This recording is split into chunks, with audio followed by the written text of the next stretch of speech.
So I've spent 10 years eating a plant-based diet now, and the last 5 years helping over 550 men and women lose weight on a plant-based diet without all the extremes. And in this video, I wanted to break down the 10 biggest home truths, let's say, lessons, tips, insights that I've learned in that time. You would like to think this one is common sense, but I see this problem an awful lot. People falling into this trap that are very new to this lifestyle. We want to focus mostly, of course, directionally on whole plant foods and limit those vegan junk and alternative substitute products, the fake meats and the cheeses and the burgers.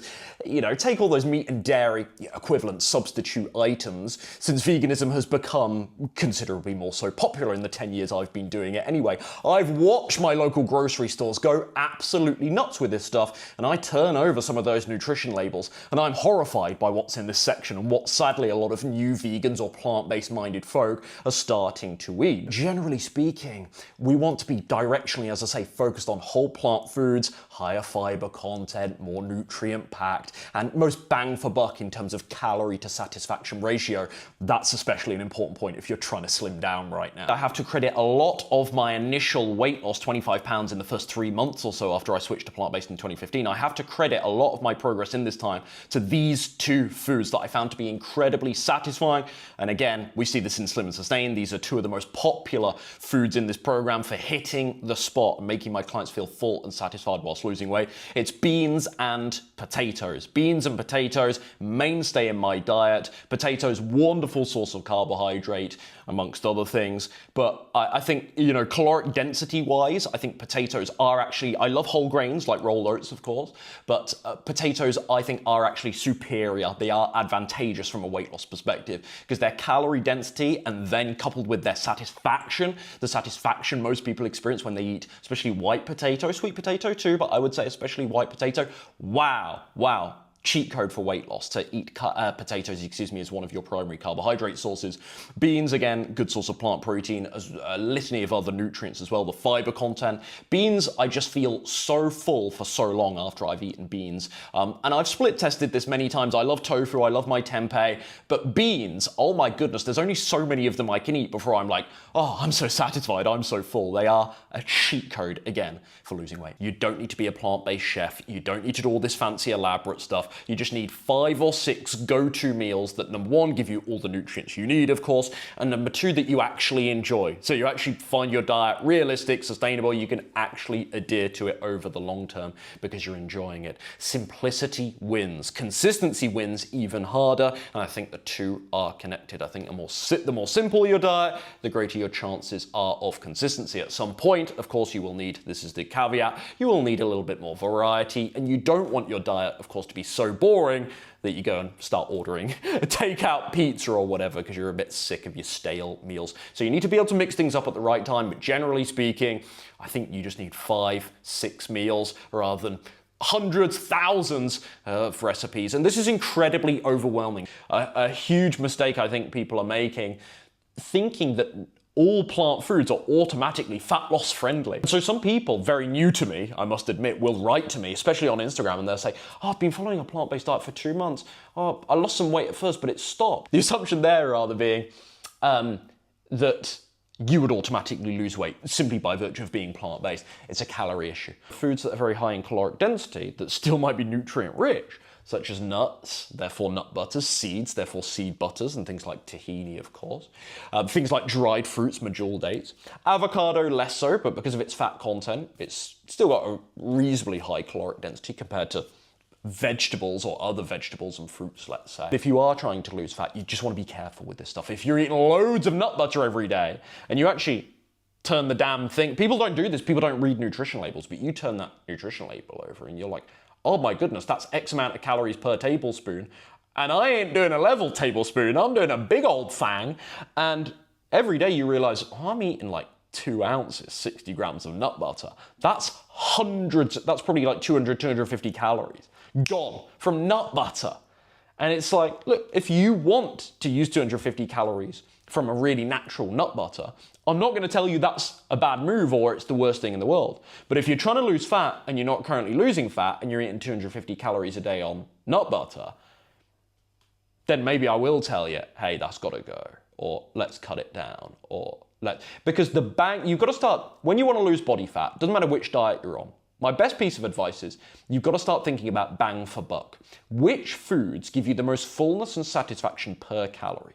Because you only get a limited amount of calories per day. Even if it's quite a generous amount, because you're very active like me, you still get a limited amount of calories per day. Use them wisely. I combine this with volume eating principles. Volume eating, if you're not familiar, sort of transcends across the diet spectrum, This is a nutrition spectrum. This is a weight loss concept anyway that I think there's a lot of value in. And so I'm using lots of vegetables, lots of fresh fruits to bulk up my meals and displace some of the higher calorie items.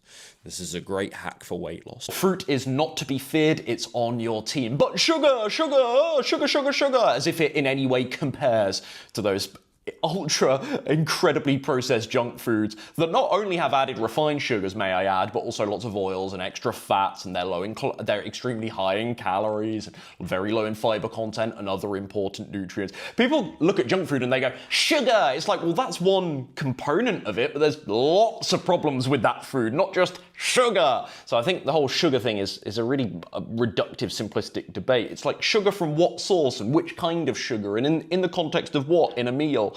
And I think it's always far more complex, but the sugar and fruit in my mind, bottom line, is nothing to be concerned about. Not just that though, but you think about the low caloric density of most fresh fruit, especially. I mentioned dried fruit earlier on as being an exception to this in terms of calories, but fresh fruit especially, coupled with the high fiber content, I just think fruit is amazing for weight loss. It has amazing potential for weight loss. Of course, what and how much always matters, but the risk of overeating on fruit is very minimal compared to things like whole grains and even things like beans, certainly things like nuts and seeds, which have a much higher caloric density. So I find that I can actually eat fruit in quite large portions, and I'm still not gaining weight, and that's wonderful. It's a wonderful way to channel that natural sweet tooth, I find. Nutrition really does do the heavy lifting. It does, and you really cannot out-train, outrun, outwalk poor nutrition choices. You can't. Believe me, I've tried. And, I think temporarily, there are moments where maybe I up the antes with my gym sessions, or like last week is a good example when I was in Germany, where I very intentionally made sure that I did quite a high step count because I knew lots of my food choices were far more indulgent calorically, and it did offset it to some degree, but you can't consistently get away with that. You're going to crash and burn, your risk of injury goes through the roof. Better and more sustainable to just fix your bad eating habits over the long term. Because what happens if you get injured? What happens as you age and maybe your recovery time lessens and lessens and lessens? Ultimately, there's this massive elephant in the room, which is your food choices. That really does need to be mastered. One thing I observed in the past when I treated getting the six-pack like a thing that I wanted versus this is just how I live. This is a code or almost a philosophy that I live by. I always just ended up chasing it and never really kind of getting my mitts on it for very long. Because again, I was sort of framing it in my mind as the abs, the six-pack is something I get. And in order to get it, I have to fraudulently embody a certain set of standards and habits that I don't actually enjoy that much to get the thing. Whereas now the reframe being, no, I genuinely love living, eating, moving my body in this way. And the six-pack, again, rather cliched and cheesy, it is just a side effect. It is a cherry on the cake for appreciating and enjoying the process and lifestyle of this. And I'm also not some kind of nutrition puritan to where I never ever eat out. In fact, I eat out once to twice per week at the moment. And I seem to be striking a really good balance with that and my current fat loss goal. That's not that clean, is it, Ryan? I mean, it depends where you go. It depends what you eat, doesn't it? But if we're talking about sushi and poke bowls, which is the vast majority of my meals out, or the salad bars that you guys always see me show on my Instagram here, there's a bit of oil on those salad items, but generally speaking, like these are cleaner meals. As meals out go anyway, they're relatively clean. This is another way that I've been able to, I think, make this realistic for life, regardless of where I am in the world, if I'm traveling or there's lots of structure, rules, routine in my life. Just being able to, if I need to, bend the rules of my plan a little bit. Lots of you guys write to me amazed that I still do healthier versions admittedly, but breads and pasta and I was about to say pizza. I very rarely have pizza. Cereals. Again, I don't even consider these unhealthy items, whereas this you can look at and you can say, well, that's not such a healthy thing, that lollipop. But the bread, like whole wheat bread, a good sourdough, or a minimally processed rye bread, right?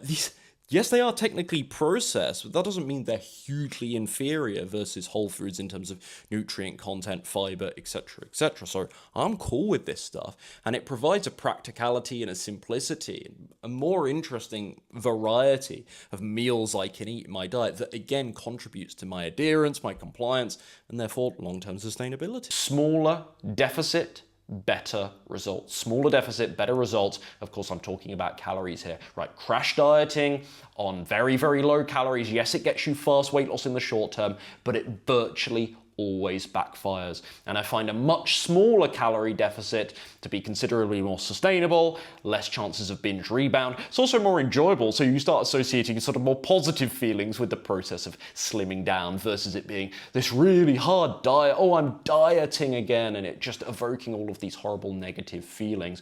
Slow and steady does actually work. The problem is it's unsexy. It's not going to get you ripped ahead of your vacation in 8 weeks' time because it's not going to produce results that quickly. It's a far more moderate, as I say, unsexy, less compelling approach. But I think it is the one that actually works and it actually leads to lasting change. That is it. That's a wrap. These are my 10 big lessons after a decade eating this way and even longer, of course, chasing a fit and healthy body. If you're nodding along with these lessons and you're tired with the quick fixes and the strict diets that you can never actually stick to, this is exactly why I built Vegan Slim and Sustain. That's my coaching program where I've worked with over 500 vegans and plant-based dieters to help them lose weight sustainably, build healthy habits, and learn an approach to vegan eating that they can actually stick to for the rest of their lives. Something that's simple, something that's realistic, and they can actually go and do in the real world. None of the extreme stuff, nothing overly restrictive where we cut out all the carbs or say no entirely to the healthy fats, but just simple and balanced plant-based eating that can work around your life. Again, slow and steady wins the race. If that sounds like it could be for you, click the link down below. I'd love to tell you more about how coaching with me works. See you in the next video.